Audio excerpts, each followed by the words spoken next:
Hello, everyone.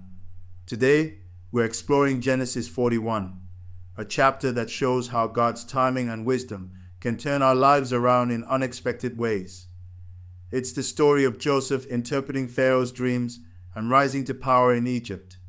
Let's dive in. 2 years after Joseph interpreted the dreams of the cupbearer and baker, Pharaoh himself has two troubling dreams. In the first dream, he sees 7 fat cows grazing by the Nile, followed by 7 thin cows that devour the fat ones. In the second dream, he sees 7 healthy heads of grain swallowed by 7 thin, scorched heads. Pharaoh is deeply disturbed, and none of his magicians or wise men can interpret the dreams. Suddenly, the cupbearer remembers Joseph and tells Pharaoh about the young Hebrew who accurately interpreted his dream in prison.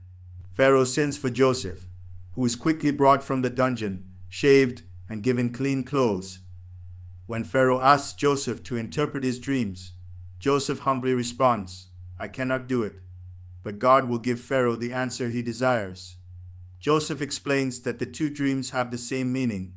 7 years of abundance are coming, followed by 7 years of severe famine.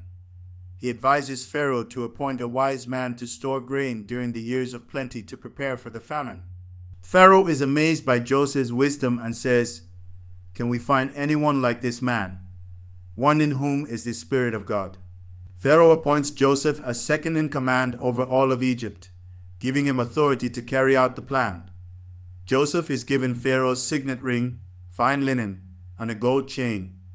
He is also given an Egyptian name, Zaphenath-Paneah, and a wife, Asenath, the daughter of Potiphar, priest of On. At the age of 30, Joseph goes from prisoner to prime minister, overseeing the storage of grain during the 7 years of abundance. When the famine begins, Joseph opens the storehouses and distributes grain, not only to Egypt, but to surrounding nations as well.